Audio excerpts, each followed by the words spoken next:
Boa noite para todos, a paz do Senhor Jesus. Continuamos aqui na nossa exposição sobre a apostasia e vamos por partes. Hoje, então, vamos tratar sobre a apostasia no casamento, certo? Vamos partir desde o princípio, lá em Gênesis capítulo 2, verso 24, quando desde o princípio Deus estabeleceu o casamento e a família que dele surge como a primeira e a mais importante instituição humana na Terra. A prescrição divina para o casamento é um só homem e uma só mulher, os quais tornam-se uma só carne, isto é, unidos em corpo e alma. Este ensino divino exclui o adultério, a poligamia e a fornicação, certo? Bom, nós vemos lá no livro de Marcos, no capítulo 10, dos versículos 1 ao 12, ali já no Novo Testamento, Jesus dando ali esclarecimentos sobre essa situação. Então, nós vamos ver lá em Deuteronômio, no capítulo 24, a partir do verso 1 até o 4, quando então ali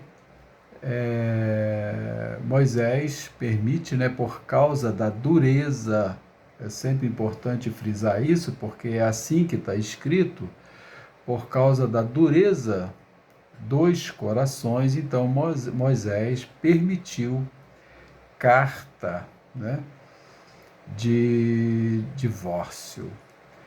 Porém, Jesus deixou bem claro aqui no livro de Marcos, no capítulo 10, verso 1 ao 12, que no princípio não foi bem assim, certo? No princípio, como nós já falamos lá em Gênesis capítulo 2, mais precisamente o verso 24, que Deus, então, fez o homem e a mulher, para serem ambos uma só carne, unidos pelo casamento. Nós estamos vendo ali o primeiro casamento sendo feito pelo próprio Deus e passando a ser, então, uma instituição divina para regular esse relacionamento de homem-mulher, para que, através do matrimônio legal, o homem e a mulher possam, então, estarem unidos em um só corpo,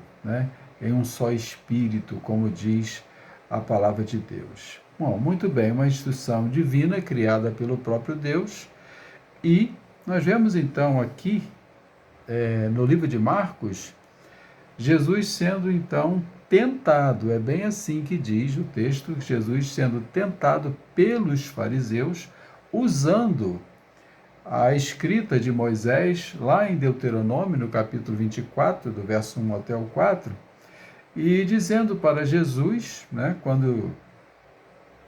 dizendo para Jesus o que Moisés deixou escrito para eles, ou seja, eles entendendo que tinham toda a liberdade de recusar as suas esposas e escolherem outras para serem suas esposas, que isto não estaria sendo enquadrado como pecado mediante a lei. Jesus, então, explicou muito bem claro isso, deixando claro de que, pela dureza dos corações, porque as pessoas se casavam, então, os homens, vamos colocar assim, desse ponto assim, na noite de núpcias, por exemplo, quando então o casal ia para a sua noite de núpcias, então, às vezes, o marido não se agradava de alguma coisa no corpo da mulher, como diz o texto lá, que por não achar graça aos seus olhos diante da mulher, então ele teve a permissão de Moisés para repudiar a mulher. Bom, mas isso é uma coisa que Naquele tempo nós vemos que as mulheres, né, até hoje no Oriente, né, em muitos lugares do Oriente, as mulheres até hoje se trajam como antigamente, com todo o seu corpo coberto, né, e os homens, principalmente nos tempos antigos, só iam mesmo ver o corpo da sua esposa na noite de núpcias. O que é diferente de hoje, né? Hoje, infelizmente, a maioria das mulheres estão fazendo uma exposição do seu corpo, né? Usando trajes muito indecorosos, indecentes mesmo, que mexem com a sensualidade dos homens. E então, nesse sentido, então Jesus explicou muito bem para eles, frisando, né? No verso 4 de Marcos, de 1 ao 12, que diz o seguinte: Moisés permitiu escrever carta, né, de divórcio e repudiar. A palavra repudiar significa desprezar, né? Significa rejeitar, e também se aplica a palavra divorciar. Então, eles argumentando isso, o que está escrito lá em Deuteronômio, no capítulo 24, do verso 1 ao 4, usando este texto como um pretexto para as suas conclusões. Bem, no verso 9, então, nós vemos que Jesus disse que o que Deus ajuntou, o homem não separe, né? Que Deus ajuntou, o homem não tem como separar o que Deus ajuntou. Bem, se o homem não tem como separar o que Deus ajuntou, então como que se explica a lei do divórcio para dissolver um casamento que foi feito diante de Deus, que o homem e a mulher fizeram votos de fidelidade, de lealdade, de um para com o outro, enquanto viver, né? No dia do casamento já se tornou uma coisa comum, né? Ouvir dizer, os noivos dizer um para o outro que é na saúde, na doença, na riqueza, na pobreza, né? Estarão sempre juntos até que a morte os separe. Bom, isto é bíblico, né? Isto é bíblico e é assim mesmo que deve ser o relacionamento do casal, né? Quando se casa, assume esse compromisso. Então, se o homem não tem poder de separar o que Deus uniu, como que se explica, então, a gente está assistindo uma tempestade de crentes se divorciando e usando de vários argumentos e explicações para justificar as suas atitudes erradas, totalmente erradas? Bem, nós estamos muito bem orientados pela palavra de Deus e nós vemos então que lá no livro do profeta Malaquias, né, nós vemos ali, no livro do profeta Malaquias, o Senhor falando, né, ali no capítulo 2, no versículo 10 ao 17, o Senhor dizendo ali que, deixando bem claro ali, né, no texto que está ali, não temos nós um mesmo Pai? Não nos criou o mesmo Deus? Né? Ou seja, por que seremos então desleais uns com os outros? Então o Senhor ali se referindo ao seu povo, né? A união do seu povo com ele, como o seu povo foi desleal com ele, no sentido de trocá-lo pelos ídolos, de deixar os seus mandamentos e abraçar, né, os ídolos e oferecerem sacrifícios aos ídolos e tudo mais. E Deus vem falando para o seu povo e chega até ali ao relacionamento de um casal, homem e mulher. E Deus ali deixa bem claro como que pode você ser desleal com a mulher da tua mocidade, aquela que foi a tua companheira, né? Aquela que você jurou diante de Deus e diante da igreja de ser fiel a ela em todos os momentos da sua vida, seja na doença, seja na saúde, seja na riqueza, seja na pobreza, seja em qualquer situação ou circunstância da vida de vocês que se formarem, vocês sempre seriam fiéis e leais uns aos outros. Então o Senhor está dizendo ali, você pode conferir aí na tua Bíblia, que o texto diz que Deus, ele abomina o divórcio. O Senhor, ele despreza o divórcio. O Senhor aborrece o divórcio. Ou seja, a pessoa que se casa, que faz votos de fidelidade um para com o outro, o casal, e depois, por um motivo qualquer, se acha no direito então de se separar e entrar com uma ação judicial para se divorciar, o marido divorciar da esposa, a esposa divorciar do marido. Olha, tudo isso é muito grave, tudo isso é muito sério. Isto é a apostasia que entrou no casamento. Que as pessoas hoje elas entendem que elas têm esse direito, que lá no tempo antigo havia uma lei que dava direito para o homem se separar da mulher e para a mulher se separar do homem, se houvesse alguma coisa que não lhe agradasse e não lhe satisfazesse mais.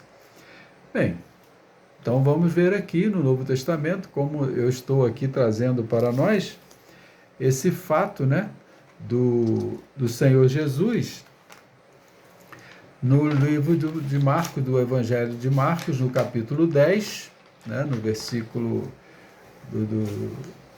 ali nos versículos 1 ao 12, que nós vemos ali o Senhor fazendo toda essa exposição. Então nós vamos ver, acompanhando aí toda essa instrução dentro desse assunto, nós vamos ver aí como que pôde haver uma deturpação tão grave e tão grande das Escrituras Sagradas, trazendo à tona uma explicação teológica que as Escrituras não dão base para essa explicação. As Escrituras não dão base para isso, certo? Porque vamos então ver à luz da Bíblia, certo? O apóstolo Paulo, né?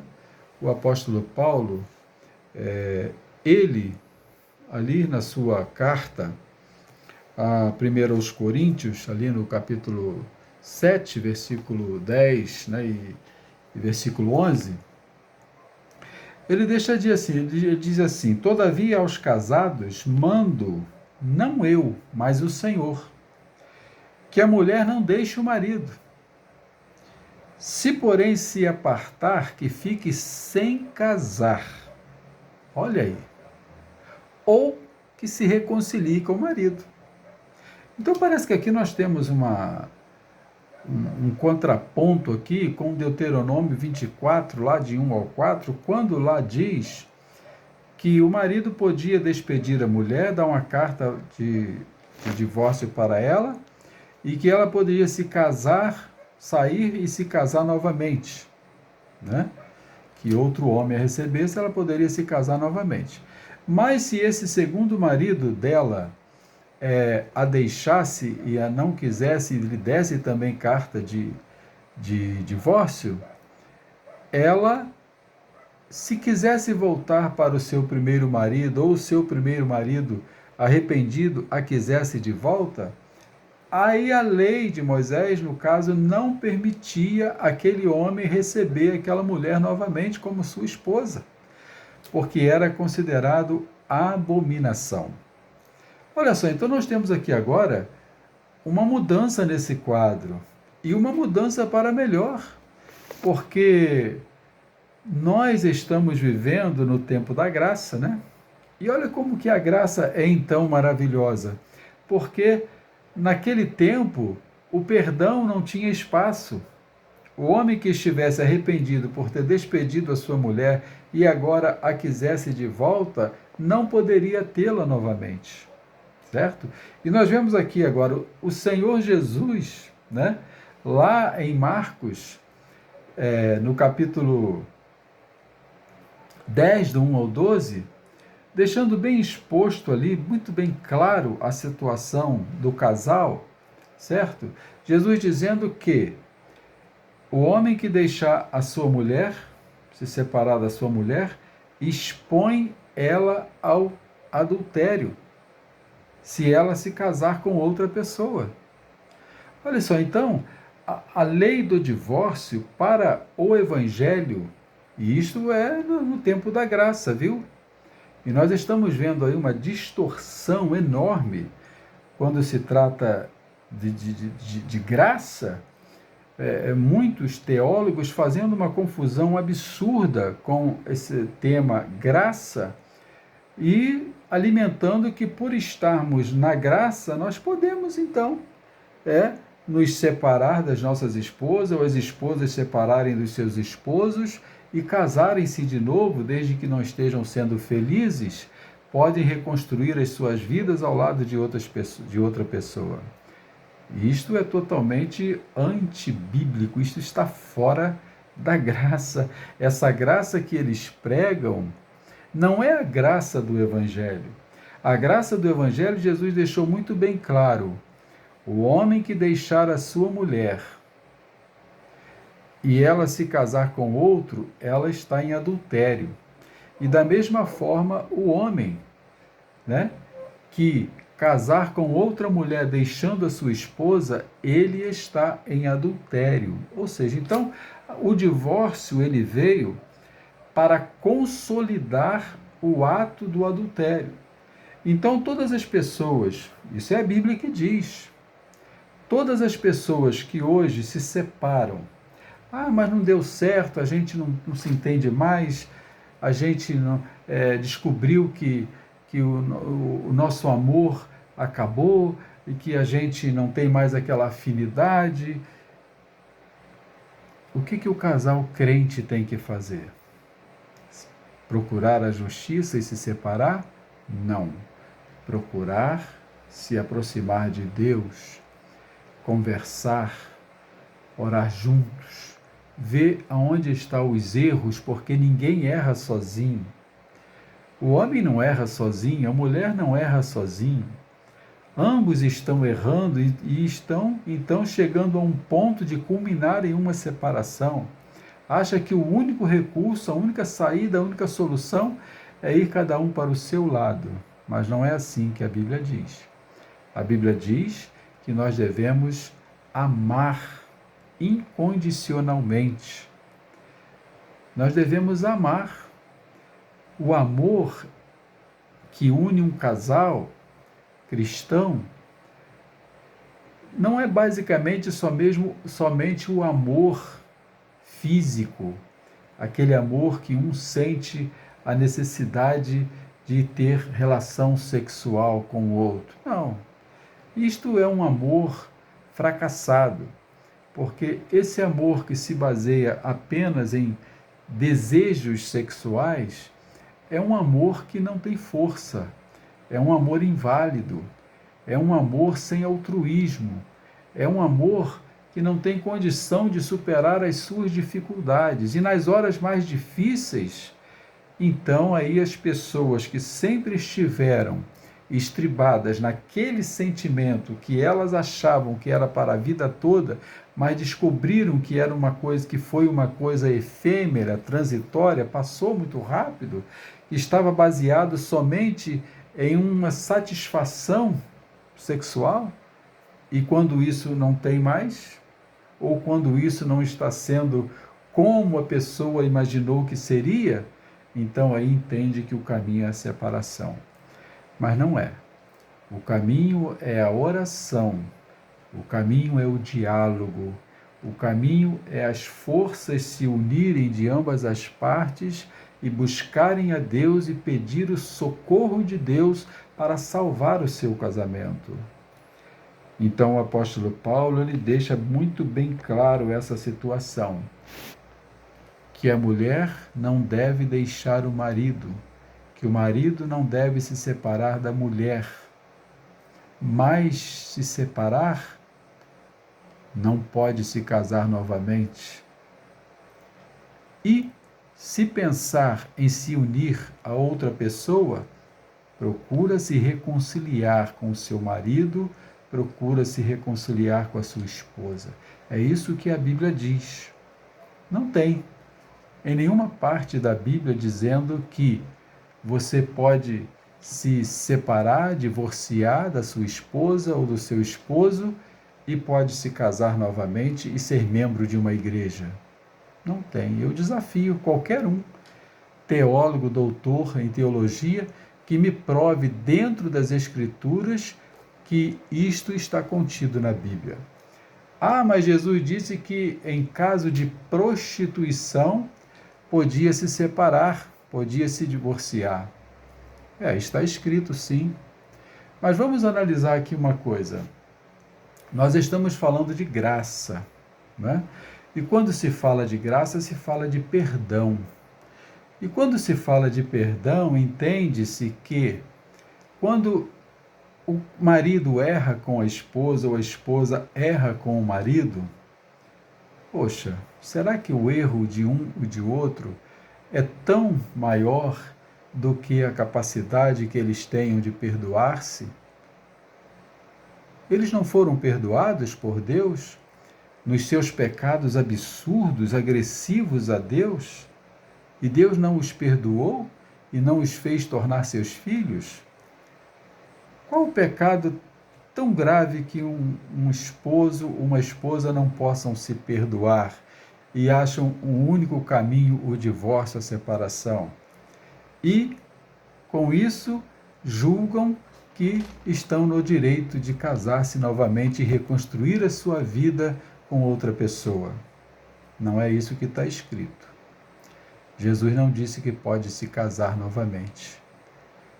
Ele termina essa palavra em Marcos 10, de 1 ao 12, dizendo que o homem que se separa da mulher e ela casa com outro, ela está em adultério. E da mesma forma o homem separa da mulher e casa com outra, ele está em adultério. Olha só que grave isso, hein? Então tem muitos crentes aí vivendo em adultério e não estão sabendo, porque alguém pregou errado para ele. Jesus nunca disse que pode se casar novamente. Tem que valer o que está escrito. Paulo deixou bem claro. Digo, não eu, mas o Senhor. Digo, todavia, aos casados, mando não eu, mas o Senhor, que a mulher não deixe o marido. Se, porém, se apartar do marido, que fique sem casar, ou que se reconcilie com o marido. É isso que está escrito. Não tem nenhuma parte da Bíblia dizendo que pode divorciar e casar novamente. E sabe o que isto está qualificando todas as pessoas que estão entrando por esse caminho? Estão na qualidade de adúlteros. Você cometer um ato de adultério é uma coisa, mas você ser adúltero é outra. Cometer um ato de adultério, se arrepender e consertou e não fazer mais, você errou, você adulterou uma vez. Mas você continuar na prática do adultério, você se torna um adúltero. Então, à luz das Escrituras, toda pessoa que se separa e casa novamente, deixando o seu marido vivo, a sua mulher viva e se casa novamente pelo divórcio, biblicamente você se tornou um adúltero. E uma das colocações bíblicas que não entrarão no reino dos céus, está lá escrito, os adúlteros também não entrarão no reino do céu. Olha só como é grave isso, você não acha? Então pense bem aqui comigo. Que graça é essa que está sendo pregada por aí, que pode tudo, que não tem restrição para nada? Que Deus é esse que está sendo pregado por aí, que não exige nada do seu povo, que não exige santidade, que não exige conserto, que não exige lealdade a Ele, às Escrituras, à sua palavra, e o homem e a mulher, o casal. Que graça é essa? Que Deus é esse? Não, na Bíblia não tem nada disso. Na Bíblia está escrito que o homem e a mulher unidos pelo casamento, somente Deus pode separar esse casal. E como que Deus faz isso? Através da morte. Morrendo o marido, a mulher está livre para se casar. Viu? Morrendo o marido. Enquanto o marido estiver vivo, ela está ligada pela lei do casamento ao seu marido. E da mesma forma, a mulher, estando o marido vivo, ela está ligada pela lei do casamento a ele. E da mesma forma, o homem, estando a mulher viva, ele está ligado pela lei do casamento a ela. Em Romanos 7, verso 2 e 3 também está escrito isso que eu estou dizendo aqui. Você pode conferir aí na sua Bíblia. Certo? Então, o que é apostasia no casamento? É isto aí. O casamento está lá, Gênesis 2, 24. Deus fez o primeiro casamento, e está lá. E, então, o casamento se tornou uma instituição divina, tá? A primeira e a mais importante para a humanidade. Então, e aí? Se tiver alguma dúvida, quiser fazer alguma pergunta, fique à vontade, pode colocar aí nos comentários, que terei o maior prazer em responder as suas perguntas, para que nenhuma dúvida fique no seu coração, ok? Um abraço a todos, que Deus abençoe a todos, fiquem com a paz do Senhor Jesus.